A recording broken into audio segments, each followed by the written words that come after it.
Thank you. Thank you, Nicholas, for your introduction, and thank you for inviting me. This is the first time I'm in Switzerland. So I'm really happy and honored to be here. So I'll be speaking about co-creating spaces. And I like to call myself as a community architect. And we say that we work with two communities, two spontaneous communities. One is spontaneous human communities, those who are in the shadow, and also spontaneous plant communities, those who are in the shadow, the wild. Actually, these two communities are more responsible for sustaining our society and also our environment. And they are more in numbers, but they are in shadow. So these two images are this is a mapping exercise with very low-income communities in a village. And this is just wild area of our country. So before going to our work, I would like to say a little bit about Bangladesh from my lens. So as you have heard that Bangladesh is most of Bangladesh, this part is delta. And it's growing like this. This is actually from here, one of the island here. So although is saying that the water is going up, but Bangladesh is growing, always growing towards the south, because a lot of soil, alluvial soil come from the Himalayas. And in the coastal area, the people live like this, and the houses are very aerodynamic. You can hear me, eh? Okay. In the hill tracts, hilly areas of Bangladesh, the houses are like this, and it's only 10% of Bangladesh is hilly. 90% is very flat. The middle of Bangladesh is like this. 90% is like this. It's dry season, and in the rainy season, it would look like this. And here are the homestays. You cannot see; it's inside. The houses are. So it's a the homestays or settlements are the process of dig and mound. So people dig, mound, then build houses on this, and there is a byproduct, a pond, where you can get fish and also meat. It's kind of a fridge. You know, when guests come, friends come, so you can feed them from your own fridge. And settlements grow like this, and these are the ponds, then like this, and these are the lowlands are for cultivation during the dry seasons, and the new houses occupy like this. So it grows. Since 2004, we are documenting this village. It's growing. It's like animated, you know. And it's in rural areas or vernacular houses, in all over the world, it's not about only architecture. Architecture is you cannot tell that house is architecture. It's beyond. I mean, everything. I mean, is when I was drawing with the people And this drawing is all these drawings are in a participatory process. It's written in our language, Bangla. So I was discussing with the extreme poor communities. Then, okay, what do you have? You have the wild plants, you have the trees, the building materials and the problems are here, and the crops are here, and the people, those who are. So then this is the way when we discuss and draw, then in this way we build rapport and also build trust and become curious, what this person is doing. Then I say, okay, I want to know. So this is one way of, and those small homestays are the spaces are maybe it's around one courtyard, but there are a lot of small spaces. Those are really well thought by the people, but maybe if we ask, they cannot tell that these spaces they use this space for what reason. They cannot explain. But when I say that if we take that space out, do you agree? No, we need that space. So there are some space they have names, but there are some space they don't have name, but they need it. So we wanted to know that why and how these vernacular spaces are created by the people from different groups of people, and there are logics behind this. So we did a research why a particular space is like that.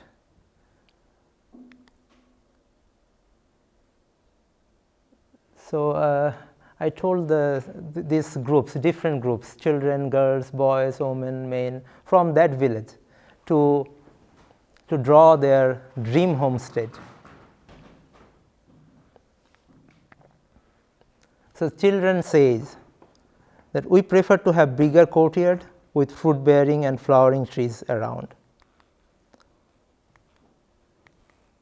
The girls say we prefer big square courtyard with shade. Boys, we prefer sound of birds and sound of neighbors' song. All these design requirements they are giving, but they are considered the extreme poor of the society or of that community. Women, we prefer a square courtyard along with secondary yards. We prefer to see outside, but outsiders shouldn't see us. All these requirements they are given. Men, we prefer to have courtyard and a front yard, because in the courtyard mostly women occupy, and there you go outside. Elderly female, we prefer gentle breeze in our courtyard. We do not like untidy courtyard. Male, elderly male, we prefer sun and shade both in our courtyard. They want to sit, and they, in the winter they need sun. So I mean, all these requirements we got, and when I was asked to design their houses, then because they are poor, we didn't think that okay, they may need this type of consideration. First, they need a house, a decent house. But after doing this, research with them, then we really found that freedom to design own spaces heightens aesthetic sensitivity. That's a very important thing we learned. And this type of comments, such comments like, I like this, or it looks good, may not be explained, but this perception seems to be strong, so strong that it controls perception of aesthetics. where lies the difference between different groups among locals and different between locals and outsiders. It generates the debate on perception of beauty. What is beauty? On what point of view? Whose point of view? And these are actually the outcomes. And in vernacular architecture, the knowledge goes orally and not written. So all these small poems, and we know this. So from this workshop, we always have, when we do this type of workshop or when we work with community, we have poets, singer, artists with us, local. And after the workshop, they start to sing or write poem, and those poems go to the people. They start to, that goes inside their mind. So expectations are not limited to basic needs, but are also extended to sensitivity about light, smell, sound, view, bridge, and openness. People who are economically disadvantaged live below the poverty line, do aspire above the line. So this is the information we got from there. So as I teach in the university, that's the thing I always ask. Many of us, we always ask ourselves, how can architects of Bangladesh reach the other 90% population? Maybe more than 90%. We cannot reach through our education, also through practice. So this is one thing. We are also, as he mentioned, that we are part of Community Architects Network, and Community Architects Network is part of ACHR, Asian Coalition for Housing Rights. So we believe that this word, and let people be the solution. And if we are together, then slowly we can build. So I will give maybe share a few experiences in this line. This is one of the biggest settlement, low-income settlement, slum of Dhaka city. And all the good things you see are happening in the shadow. Boats. People are managing. And then this is self-sustaining city. The planners, architects, we want a city that will be self-sustained. People will, the community feelings will be there. All the things are here, not here. But the thing is very crowded. It's because it's no ownership from the government. So, and no proper services from the government, no water. From the government, electricity. So people manage it by different sources. So it's not clean inside. There are a lot of other problems, but socially it's very rich. So and the children, they appropriate the spaces for their to play. This is the dry season. During the rainy season, water comes here. So and my university is not far from there, only 10 minutes walk and cross the road. So I thought I can stay there and maybe work on the edge to learn, because I teach landscape, so I need garden and to also experiment. So I started to live with a family, this family, father, mother, and 2 daughters. And daughters, they like flowers. We started a garden. There is a drain going there. So the soil is very rich for plants. So immediately it became a lush garden. So they like flowers, they like vegetables, I like wildflowers, and so it became a. So after 1 year, it became like this. And many children, they started to come. This is a 90 acres of land, and more than 120,000 people live here. Very crowded. So many children started to come, and they drew that okay, this is where I live. This is the family live, and they drew that there could be a space for playing, and here is water, and there are flowers. But actually, we don't have enough space to do all these activities. So we thought maybe we can occupy a little bit of water. We can go on the water. So the children, they requested their fathers to build that, and me also. They call me uncle. Their father. So we started to build a platform, bamboo platform. All these old bamboos from construction. So during the construction, they started to play, use that space. So it was overused all the time, from morning, and from different groups of people, not only children but women. Then in the evening, men.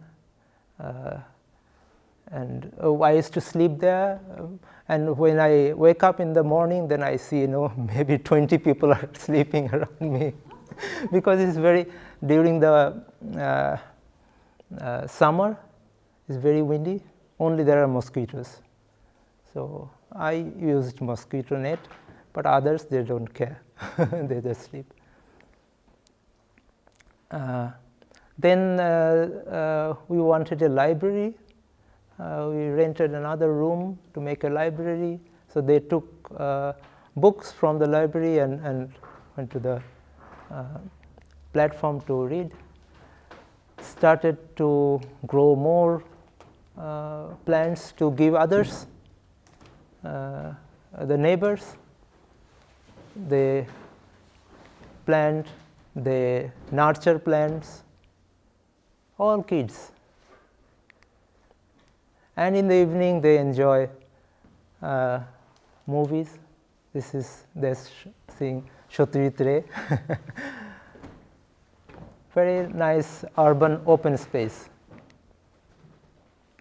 Experience 2 is it's near Dhaka. It's a suburban area, peri-urban area of Dhaka.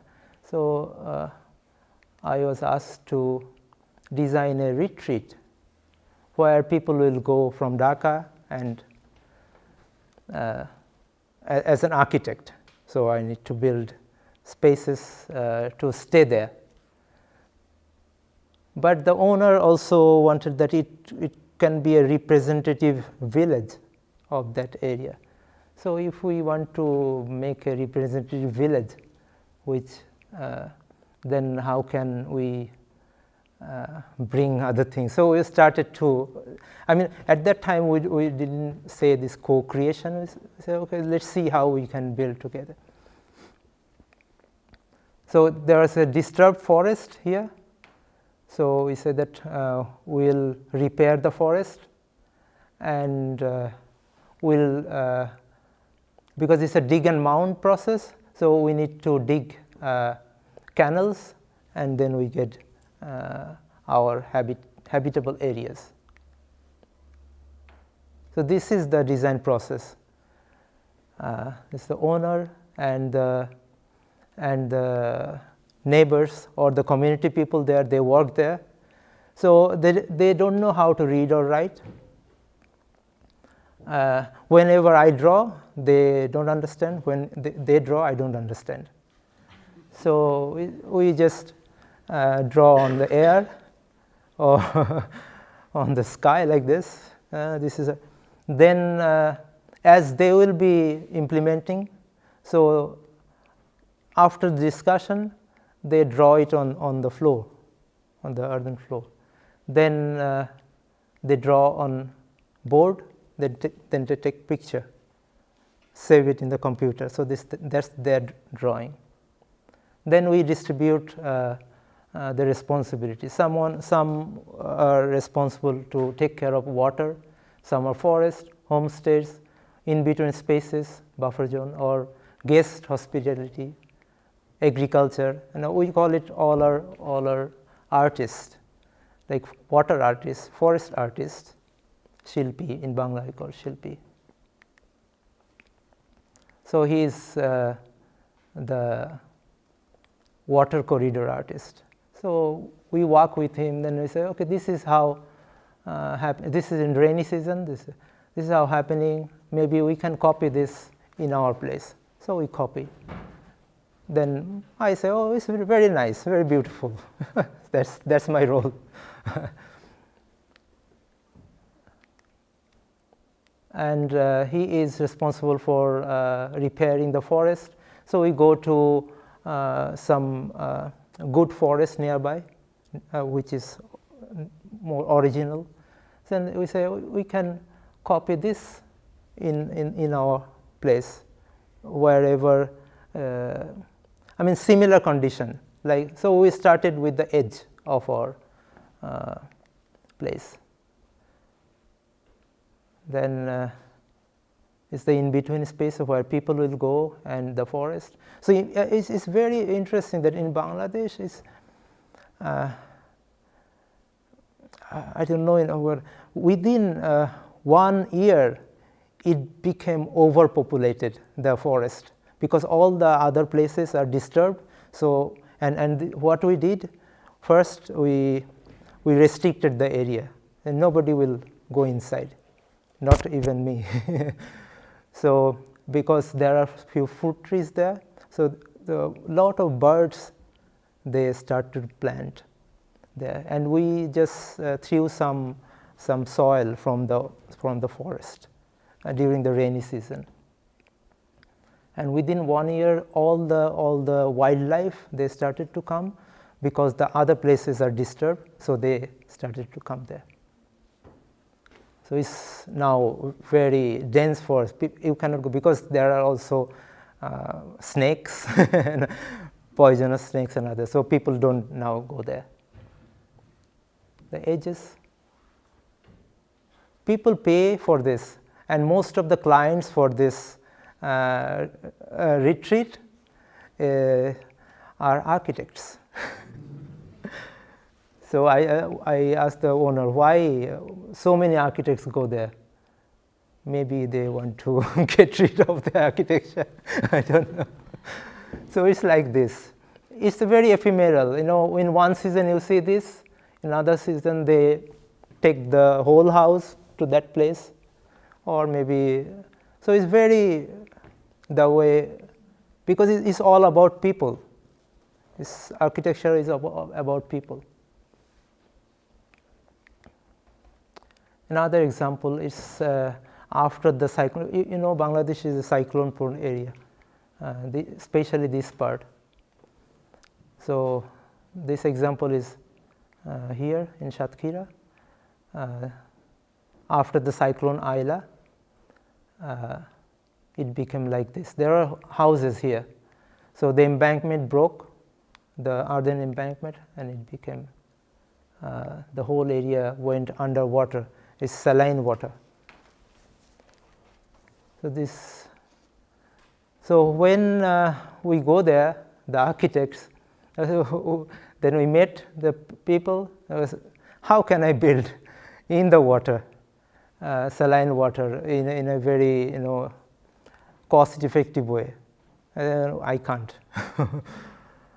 Then just to give them work, I said, okay, build your own house, a model, maybe model, your dream house.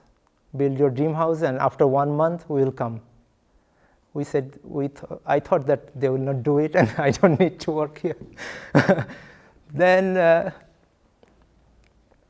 55 homestead owners, they built 55 models like this. Then I sat down with them. Then I asked, why like this, and what's your dream? How will you build this? All the information I got. Then I said that you want to build on soil. So where is the soil? It's on water. He said, I mean, we can bring soil. You will see soil. Then I said, okay, if you show me the soil, then we will come. So, and when they told me in that way, I really believed it. The way they said that you will see soil. Then we invited them, university, Brack University, and all masons, carpenters, poets, singers, mud workers, house owners, engineers, architects, 4 days for designing houses. So we came up with two options, which we can do there. But after going there, the options became obsolete. No, we cannot do that. Then again, we sat down with them with the landscape, because landscape is very important there. Because appropriate plants, they can save the land from erosion. So all of us build. Sorry, my photograph, I am showing it because it's not drawing, it's all by doing. Learning, we do, we learn by doing, and through this we build trust. He is my student, just graduated. It seems that he is teaching her. It's the opposite. She is one of the house owner. She is teaching him how to do that. And mason. Then slowly I am showing how to draw, and he is showing. So this is how we were learning to communicate. So trust is very important. When trust is low, speed is low, cost is high. And when trust, it's the opposite. When trust is high, speed is high, and cost become low. So in this time, our distrust is very expensive, and it's very, very important to build trust before starting any project or process the way we do. So we build one house first together to learn the cost, learn everything, with their own design, and then we distributed responsibilities. The committee and all are working, and this is how we say that they are like rats, I mean, in that area, people can shift mud, within a week. So it became like this just after 1 year. Just after completion, we build one, then they took responsibility to build others, 43 houses. So it's like flexibility is it all came from them. So we built like this, and they said that it will be like this. So actually, it became like this. It is all the houses, and you cannot see from a distance now. It's within 7 years. All the mangrove plants.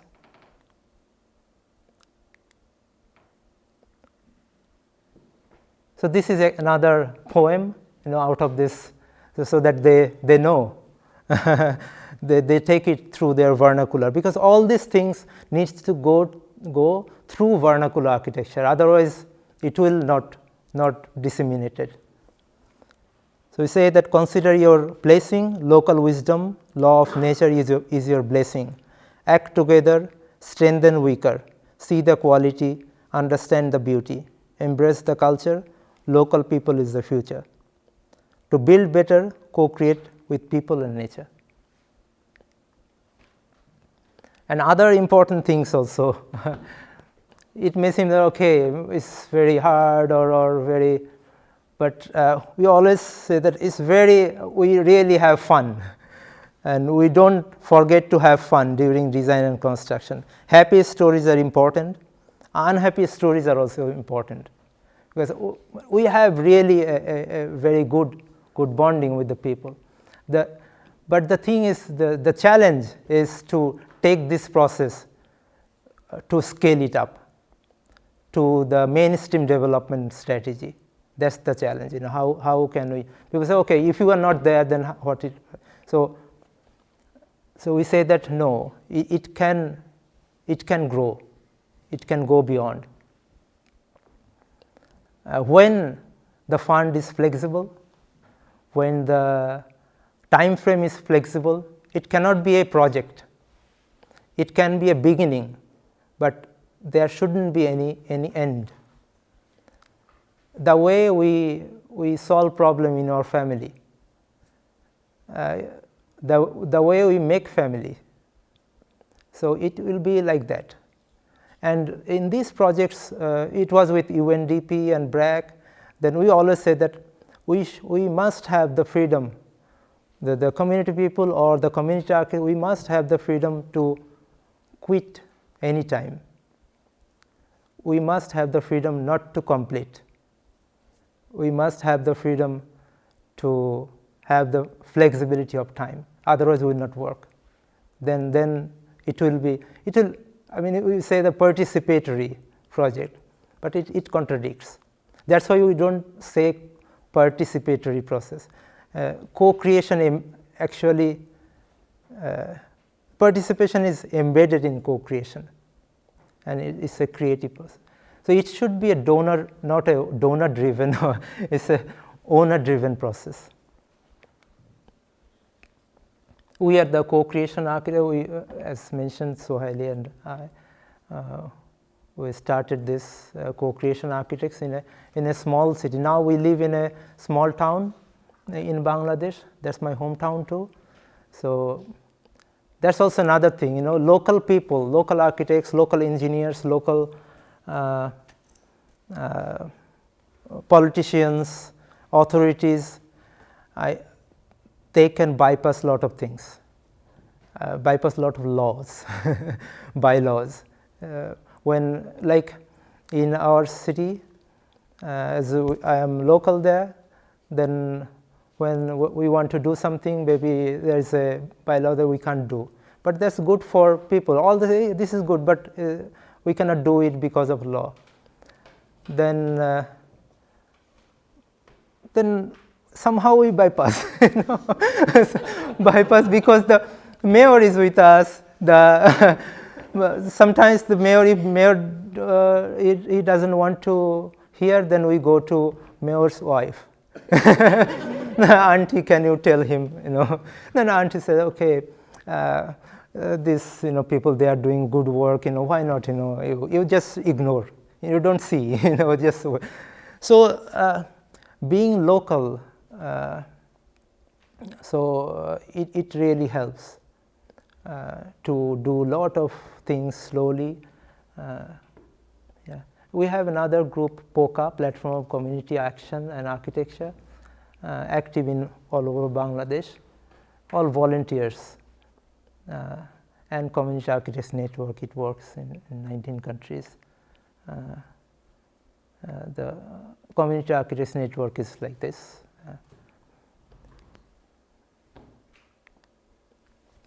So we, as you mentioned, that the trust that people can do it too. That's the belief we take it in our heart, and we go. The experience 4 is okay, designing a city, designing a community. It's in the name of the city is Junaida, and these are the team. He's the mayor, then NGO worker, then many people, architects, local people, all are together. Business people, all are in the city. We work together. This is for building communities, not only houses but also everything in many poor settlements of the. So what they do, they first they save together. We say that we are not collecting money, we are collecting people. So they save, they make groups. Then when they save a little bit, then we work with them, community architects, to map the community. So they learn. So initially we worked with them. Now we don't need to, because the first communities, they know how to map their community and plan their community. So they are teaching other communities to how to do this. Then they build houses with very little money, and it's their own money. Their own money they save, then also they take loan from their own cooperative, then they build houses. There's a mapping team. They cannot read or write, only she is the daughter of her daughter. Her daughter. They map everything, toilets, then they put another tracing paper and plan the future.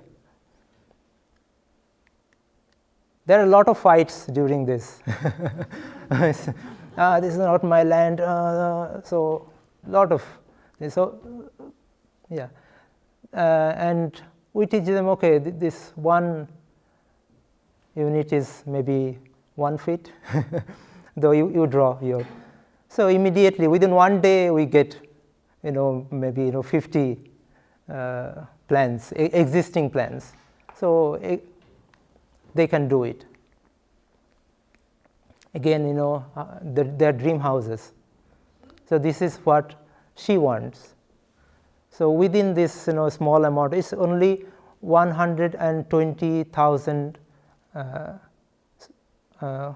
1,000, $1,200. This will be a $1,200 house. So we said, how can we build this in a 2-story? No, she said that we'll build one like this, then we'll extend. This will be $1,200. Then incrementally she will go. See, so everybody, they have their own plan. Then we try to organize their dream. So we built 2 houses. Those who have very less space, they got 2-storied, and those who have a little bit, they got 1-storied house. So this is the 2-storied house. So they reduce the cost by working by themselves. And we also know some techniques, architects, engineers, we know how to reduce the cost by like the window size, then window panels, then also the floor slab. So we do our part, they do their part. This is how we build this house for 2-storied. 1-storied houses are like this. And we follow the law. Previously they don't follow. And also the municipality don't go there because it's poor people's. Now we are working with the municipality, so we have an agreement that we will work with them and you will give them all the services. So the mayor is very good, he is with us, so he does this. And he is becoming more popular because of this. Then they started to get more visible by putting their settlement map on the city map, because previously they were invisible in the map. So now they are doing it, and it is becoming global actually. You may know SDI, Slum or Sack Dwellers International. It is in Africa, South America, in Asia. So now they become part of it, and they learn how to map with GIS, and it's going uploaded. Not only map, but also all the information. So now they have hard data. Even the municipality, they don't have the data. So when you ask them what's the condition, they can give exactly, okay, 20% toilets are not used, or like that, So they have all the data. So now many big organizations are going to this community people, community women group. It's all women group, no men. That's another story. You can ask, why women? Because women have the time to do that in our country, and they are reliable. They can do it. Men, it's proven that men cannot do. We can have a big discussion, and you cannot convince me that men can do better.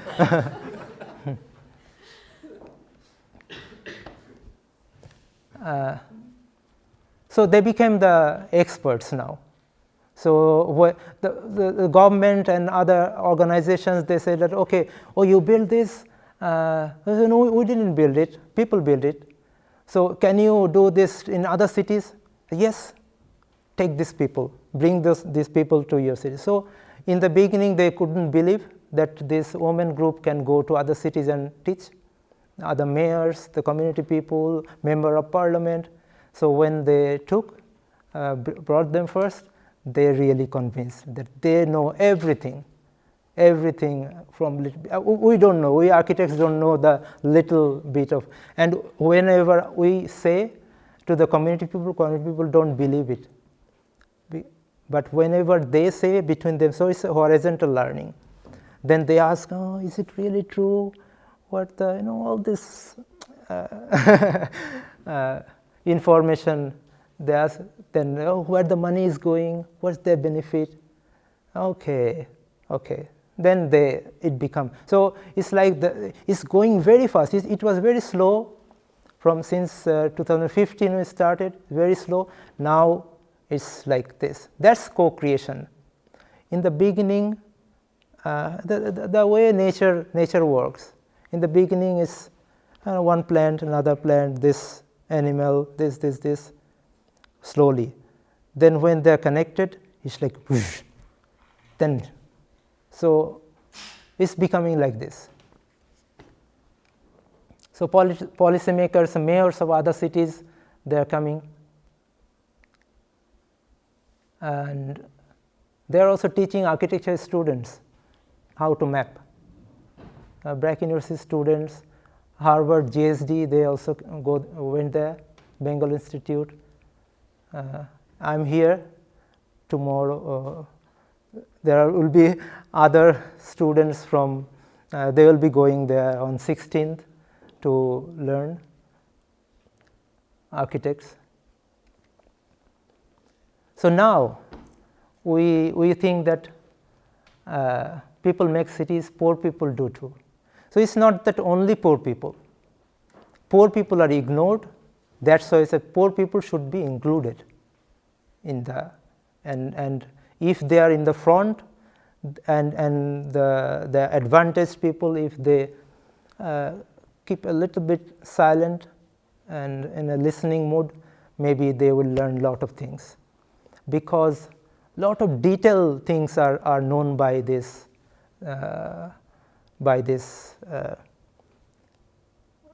people, those who are really on the ground.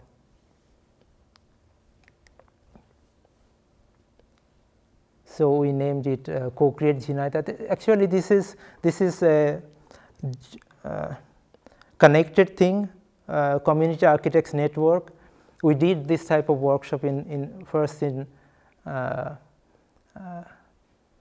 one of the small cities in Thailand, then in Nepal. Now we are in Jhinai city, we're living.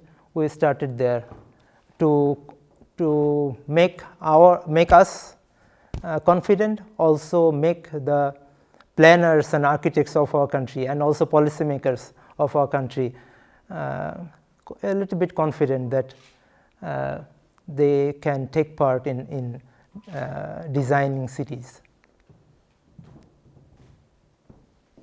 So again, the first the way I showed in the village, that the kids, the children, then women, men, all have, because it should be segregated. If we bring all together, then we don't get the important data. It should be age, gender, and ability segregated data. Otherwise, then we can. I mean, architects, planners, they are very good organizers. They can organize things. They don't need to design. They will organize their dreams.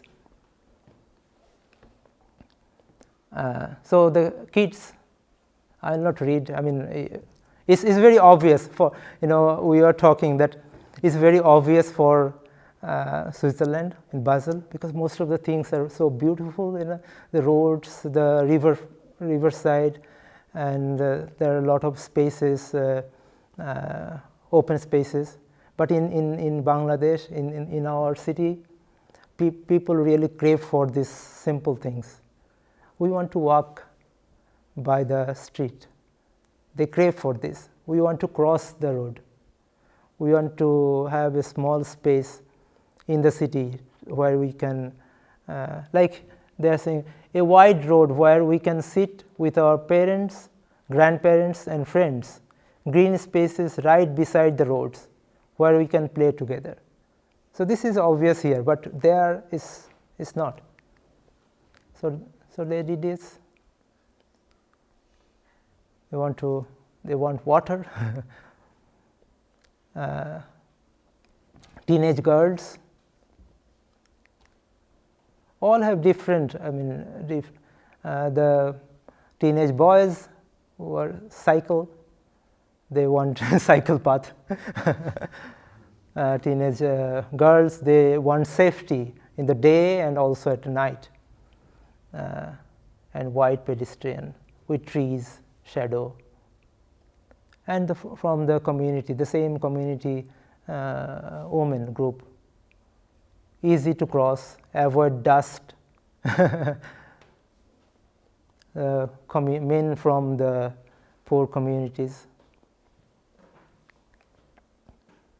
And a few elderly people, those who saw the city before, beautiful than this.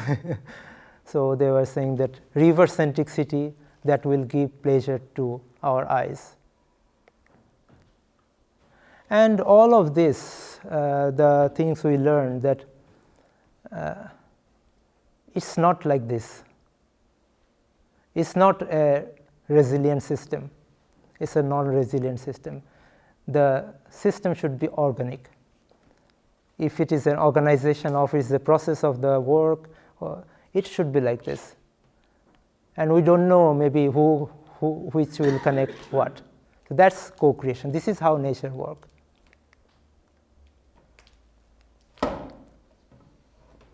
This is how we have been co-creating spaces where everybody or everything has a role to play. As part of nature, we can learn how nature co-creates and scale up. It is a decentralized, non-hierarchical, and organic process where there is only beginning without a preconceived end. However, it grows or transforms with unending possibilities in its own rhythm. Maybe I will end by showing a short a video of Zinaida process. It's just with photographs, but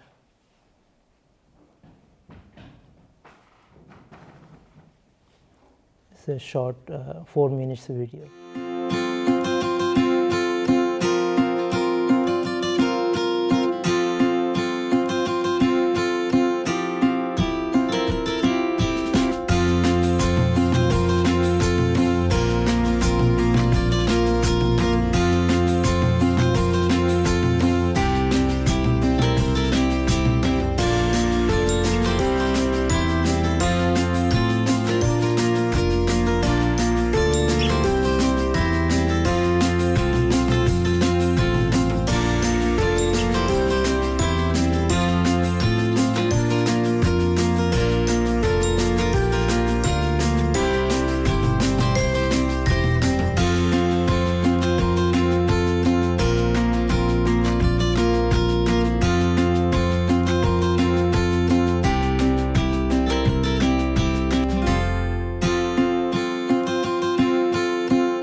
Thank you.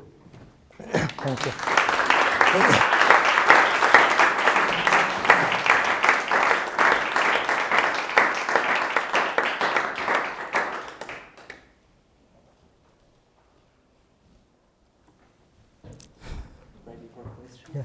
Yeah, if you have, please.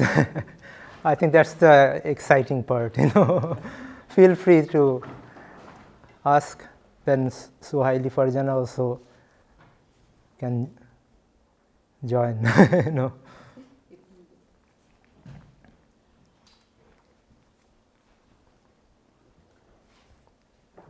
like to thank you very much for this very wonderful lecture you gave us. We should have some politicians sitting in here to see, to know that the people decide what they want, and not so-called specialists. Here in Switzerland, they send specialists to the town and tell them how to plan the village. But then the people decide if they want it, and if they don't like it, the whole work is done for nothing. This is very, very interesting. Thank you. Thank you very much. Thank you.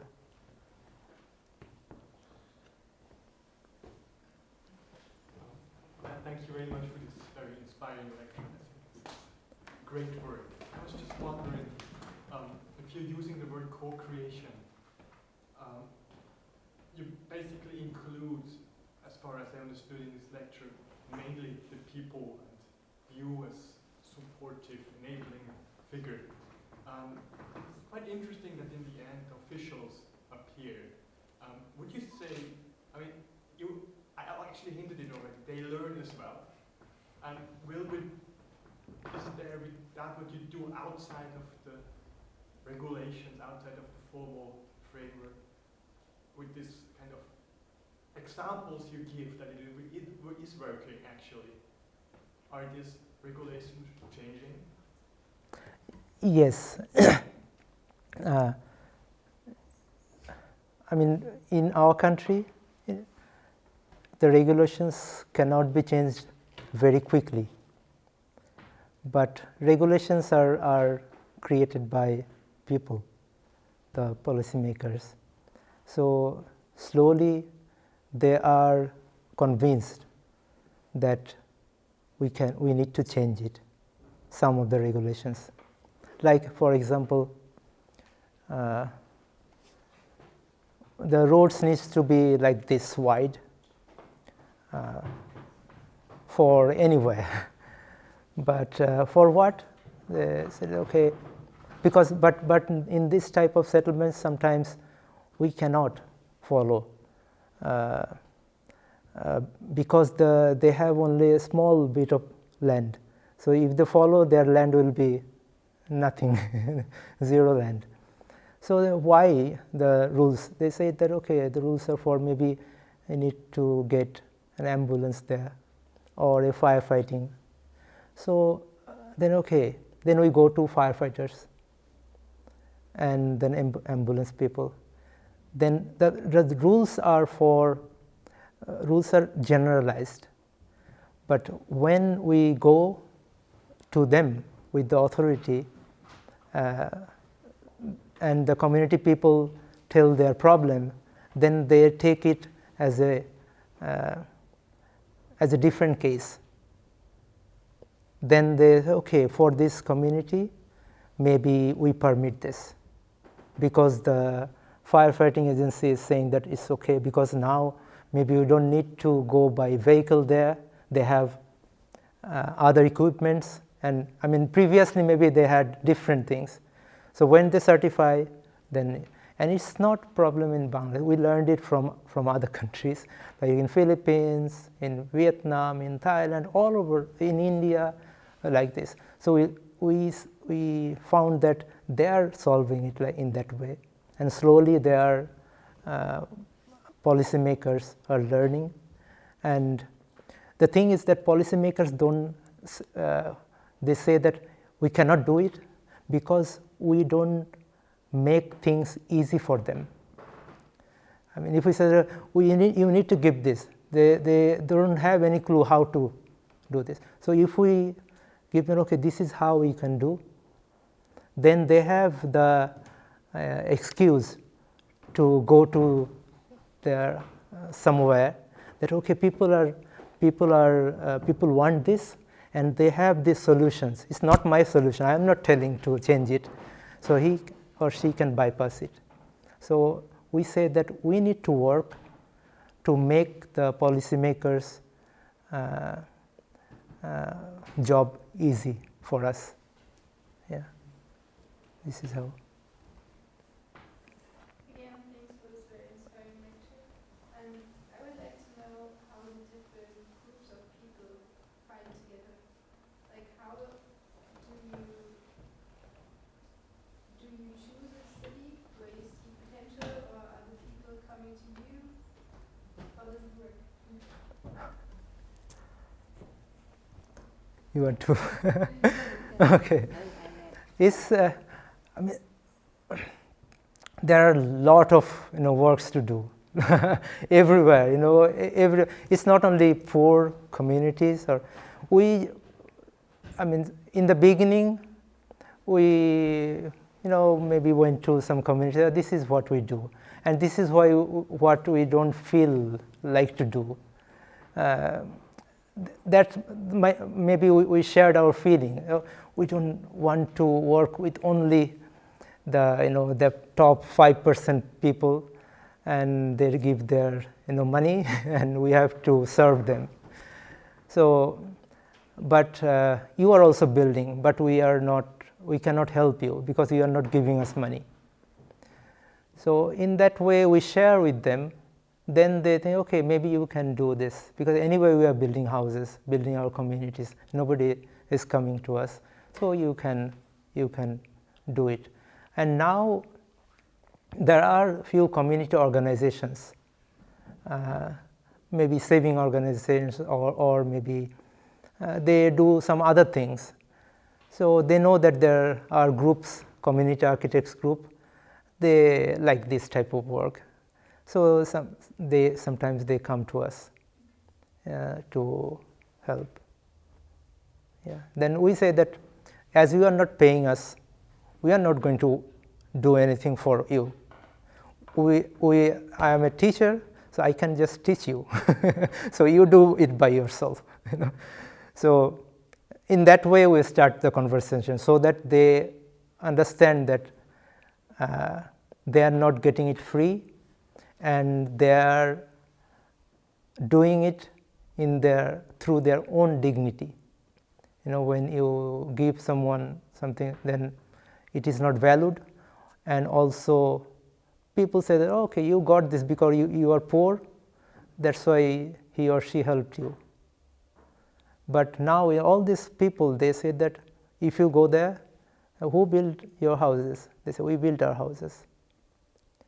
And the architect, what they did?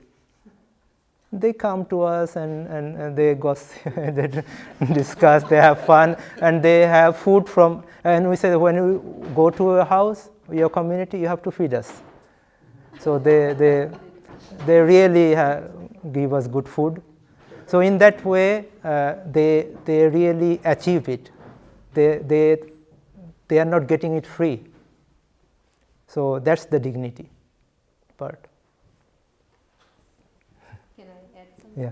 I think many of the communities, they have a sense of community, like maybe two communities are just one beside another, but they have different. So when we started working, we used to go there and we used to say, can you start savings? Then there was no trust back then. It was 3 years ago.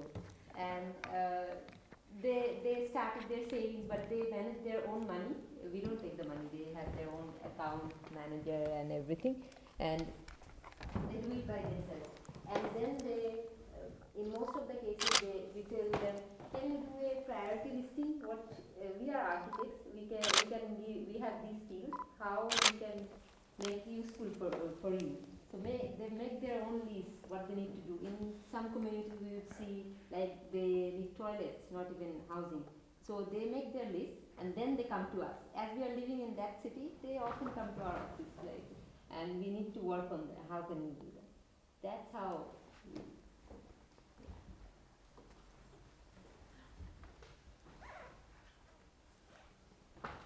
Okay. I mean, I have another question. It was really nice to observe that there is some pragmatism and some desire in this project. It's nearly ambiguous, so sometimes there's a need for architecture, and sometimes there's a desire and a wish. And it looks like as the tools for negotiation that are used is like drawings and models. So basically use the tools of architects as tools of communication. And I don't know if the projects were chronological, but at the beginning it was only like sketches, and then it became something more playful, like with post-its, and then suddenly it was models. So I was curious about these tools and the importance of these tools, and if there's been an evolution in how you're using them. Yeah. Yeah, there are, in the beginning, we started this like a trend architect, maybe we need to draw, then we will ask them that what they desire, what they aspire, then we can discuss with them by drawing. Then slowly as we progress, we learn that we shouldn't draw anything because they really value our comments. And whenever maybe I draw, they take it for granted. Okay, the architect from the university they drew, so this must be. So then they feel shy not to draw. So and this is because most of the houses are or this settlement, maybe the roads, and this is very simple house, not very complicated. If it was maybe 5-storied house or maybe a lot of plumbing and other things, then I must draw. I need engineers. We must draw. We are drawing for other projects. But for this, as they will be building, and we know that as we are with them, the engineers, architects, planners are with them. Then if they say that we are going to do this in this way, then when they make models, when they draw, then when they explain, if we think that they are in the right process, then we say, okay, go for it. Then it's their drawing there. Then it's become, all you see, it may be same budget, but all the houses are different. And in similar process, after the earthquake in Haiti, I went there, and we started the similar process there.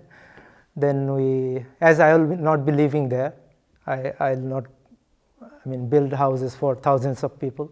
So we started that process. Then we slowly communicated this type of knowledge that they can do it by themselves with their own resources. Me, then other local engineers and architects. Then we trained nearly 150 local builders. They are not all builders; they are farmers, and Then from the donor agencies, they were given $3,000 per house. So budget is same, but they built 300 houses, all different houses. And there was only one architect, and after I left, one architect was there and one engineer, and their job was to just go to different places and on the donkey, because many places you cannot go, see this. It's like we say that we are the in this way we can communicate better. We said we are the physicians, we are the doctors of houses. Then they understand. So you need to take care of these things, so that your body you can, and the other things you can do. But these things, this is the prescription, you have to follow this. So for earthquake or for this, or to make the house strong, so through the workshop we make this prescription, and all agreed. If it is not in your house, then we'll not see your face, we'll not work with you. In that way we communicate. And yeah, but the beauty thing, we discuss about beauty a lot, because to understand, because in one house I found that there's a beautiful house, white in Haiti, white and blue borders around the window and doors. Then I said, "This is so beautiful, all the houses, so beautiful colors. How do you do this? And why do you do this? Simple colors." I said that this is the only available color in the market. So yeah, there are a lot of. So when we discuss, then we find the right reason. Yeah, so we discuss a lot about beauty, because for the exchange of knowledge, but we don't. Yeah.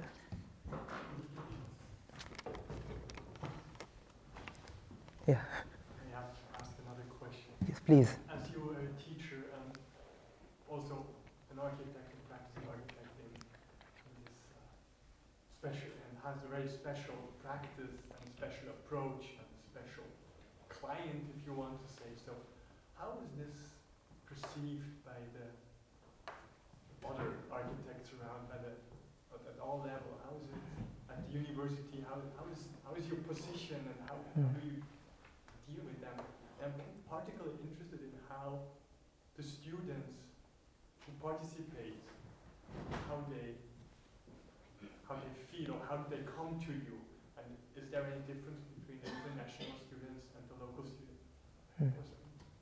Yeah, I think it's for last maybe 10-15 years, it's like not only students but also architects, they really value this, because now it's connected all over, the world is connected. They're reading, they're seeing, and they're also asking. I mean, this was asked before also, how can we reach the other 90%? But I think in previously we didn't have that kind of tools, or maybe or maybe examples. But now there are a lot of examples all over the world. This type of work is happening in many countries. So the students really, they want to do this. The architects also, they really support us to do this. Universities also. But the problem is, as I was saying, the organic model. The university is kind of an organization. They have a system. Then architects, they have also their system. They support, they value it, but sometimes they cannot do it by themselves. Yeah, and sometimes also, so it's valued by architects, but sometimes from the social point of view, this type of work also lacks status. Maybe parents say, "Oh, you are going there, maybe what will you earn?" That type of question comes. Still is, but we feel that, in Bangladesh, 50 years back, the condition of mainstream architects. Anyway, we call mainstream, or maybe this is mainstream. Okay, the architects, they struggled a lot 50 years back. When people came to them, they were very happy Maybe we will design your house, maybe no money, you don't need to give money. Because people are coming to them, that's why they are happy. Because nobody knew about architecture at that time. So now people know about architecture. All people, they go, those who have money, they go to architecture.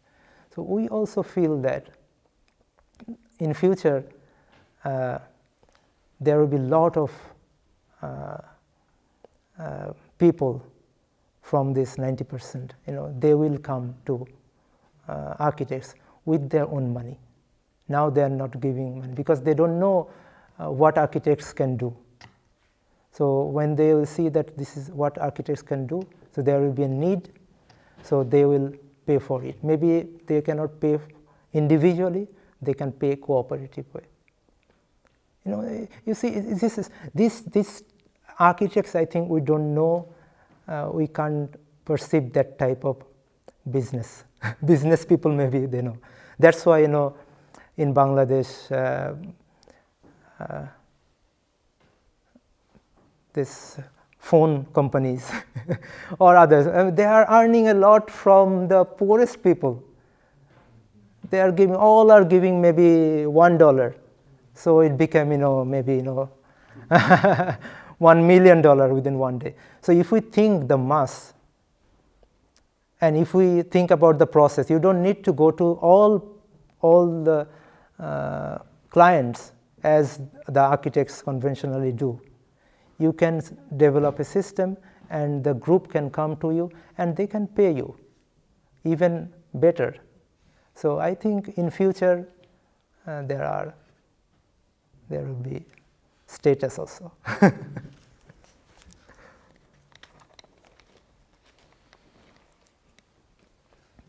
Okay, any question? No. Thank you. Maybe a story about appreciating your work. Once I was in a plane to Dhaka. There was a young woman from Bangladesh sitting next to me, coming back from London, and we were talking, and she told me that she was studying electrical engineering in the UK somewhere, and I explained to her that I'm an architect. She said, "Oh, interesting. Do you know Kabir?" I said, "I have heard of him. Do you know him?" She said, "Yes, I have studied at Bradford University. I have a bachelor degree in architecture, and I was a student of Kabir. Unfortunately, I'm not anymore, and I had to change my profession because I need to earn more money. But the lessons for the life I have learned from Kabir." That was a comment about appreciation. Okay. Thank you. Thanks again. Thank you.